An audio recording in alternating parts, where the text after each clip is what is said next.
7 rahasia dapur Jepang tetap rapi, walau sempit menggunakan teknik decluttering KonMari. Sebelum lanjut, pastikan semua klik tombol subscribe, share, dan like dulu ya, agar channel ini bisa lebih berkembang, bermanfaat buat lebih banyak teman-teman yang lain.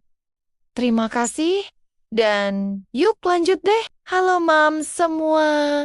Siapa sih yang gak pening melihat meja dapur yang isinya campur aduk antara tumpukan piring, sisa bawang merah, sampai koleksi botol saus yang entah kapan kedaluarsanya? Padahal dapur kita ukurannya cuma sepetak. Apalagi sekarang lagi tren banget gaya hidup minimalis ala Jepang yang bikin kita iri setiap kali scrolling media sosial. Rasanya kok dapur mereka tetap estetik, meskipun sempitnya minta ampun. Ternyata rahasianya bukan di luas bangunannya, tapi di cara mereka memperlakukan barang-barang tersebut dengan teknik Marie Kondo yang lagi ramai dibahas di artikel gaya hidup modern saat ini. Penting banget buat kita bahas ini sekarang, karena dapur yang rapi itu bukan cuma soal pajangan, tapi soal kesehatan mental kita para ibu, supaya nggak gampang emosi, cuman gara-gara mau ambil sutil, tapi yang keluar malah tutup panci, jatuh semua. Nomor 1, mari kita mulai dengan prinsip paling legendaris, yaitu simpan hanya yang memicu kegembiraan atau spark joy. Coba deh, Bunda cek lemari bawah. Kalau ada wajan yang sudah lengketnya mengalahkan kenangan mantan, atau panci yang gagangnya sudah goyang domba, mending direlakan saja. Masa kita mau masak dengan penuh cinta, tapi alatnya bikin kita istighfar terus? Jadi pilih 1 atau 2 yang benar-benar berkualitas dan bikin hati senang waktu dipakai menumis kangkung. Contoh nyatanya, daripada punya 5 wajan beda ukuran yang cuma bikin penuh rak, mending punya 1 wok atau wajan masak serbaguna yang berkualitas tinggi yang bisa buat segala macam masakan. Lanjut ke rahasia nomor 2, yaitu teknik melipat dan menyimpan secara vertikal yang sebenarnya nggak cuma buat baju, tapi bisa banget diaplikasikan ke serbet atau stok plastik. Kalau tumpukan kain lap itu diletakkan mendatar, biasanya yang paling bawah bakal terlupakan sampai berjamur.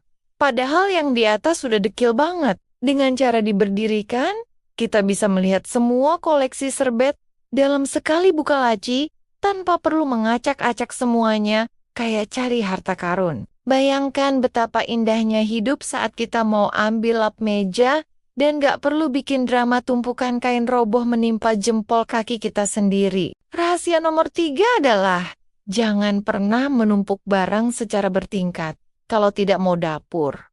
Jadi kayak candi yang rawan runtuh. Orang Jepang itu pintar sekali menggunakan sekat transparan atau rak tambahan supaya setiap inci ruang vertikal terpakai dengan efektif dan efisien. Misalnya, kalau Bunda punya piring banyak, pakailah rak berdiri supaya piringnya berjejer ke samping. Bukan ditumpuk tinggi yang bikin kita malas ambil piring paling bawah karena takut pecah semua. Logikanya, kalau aksesnya gampang, kita jadi nggak stres dan waktu masak pun jadi jauh lebih singkat karena nggak pakai acara bongkar muat dulu. Masuk ke nomor 4, kita harus punya kategori yang jelas untuk setiap sudut di dapur yang kita miliki sekarang. Jangan sampai di laci bumbu ada gunting kuku, atau di dekat kompor malah ada stok sabun mandi yang nyasar entah dari mana asalnya. Kelompokkan barang berdasarkan fungsinya. Misalnya area baking, ya isinya cuma tepung dan mixer.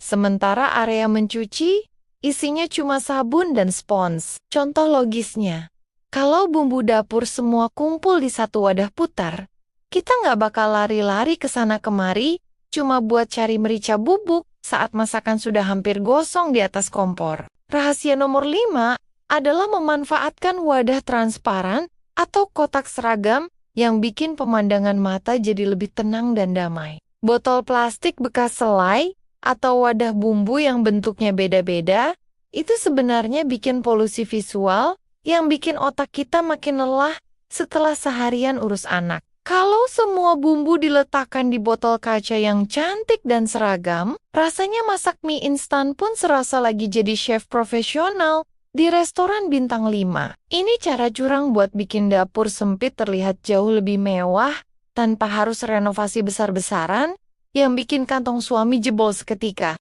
Nomor 6.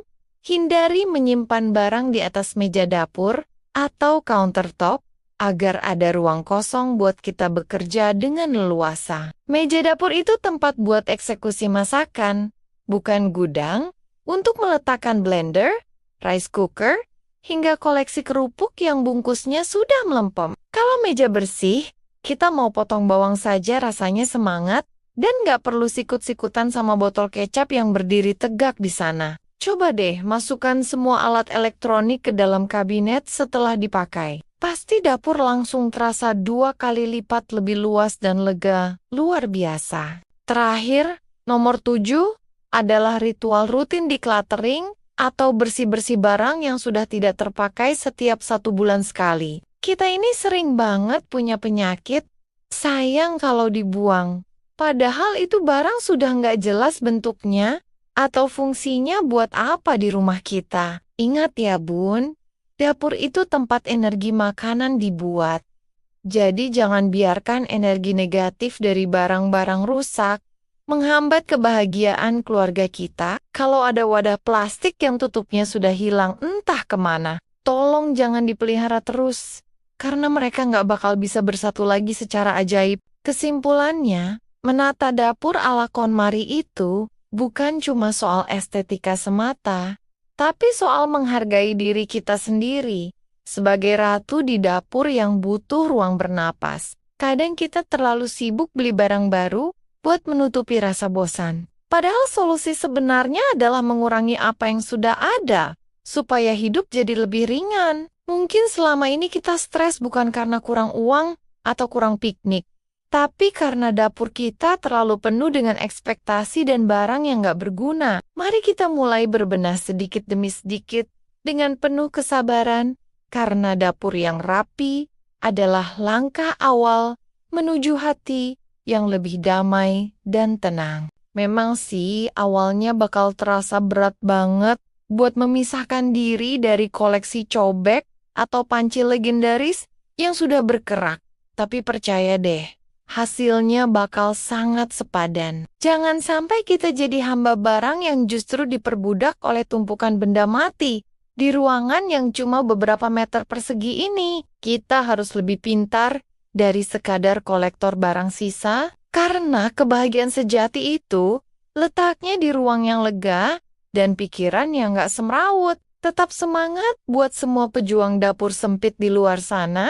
Kalian pasti bisa mengubah kekacauan itu menjadi surga kecil yang menyenangkan. Yuk, ambil kantong sampah sekarang dan mulai pilih mana yang benar-benar memicu kegembiraan di hati kita hari ini. Terima kasih Mams semua sudah menemani dan mendengarkan ceritaku sampai akhir. Sampai ketemu lagi di video-video berikutnya. Jangan lupa share video ini ke teman-teman lain ya.